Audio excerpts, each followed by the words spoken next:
All right, guys, so we're gonna go over a machine hip thrust here. A lot of the same stuff is gonna apply from a barbell hip thrust to a machine hip thrust.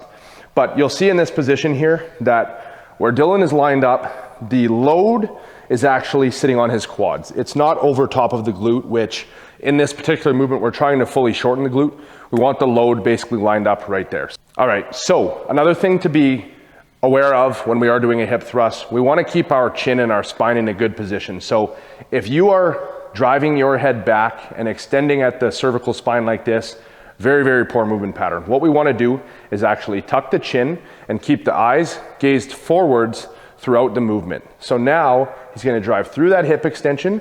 At the top, we have that neutral spine from hip all the way through the ear.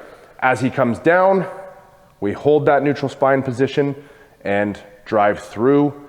We're not driving the neck back, initiating the movement through that cervical spine. One of the biggest mistakes I see with hip thrusts is overloading of the movement and not getting a full hip extension. The entire benefit of a hip thrust comes from the shortened position where we are getting the hip all the way through and the glutes fully short. So we have to be in that fully hip extended position to actually get the full benefit.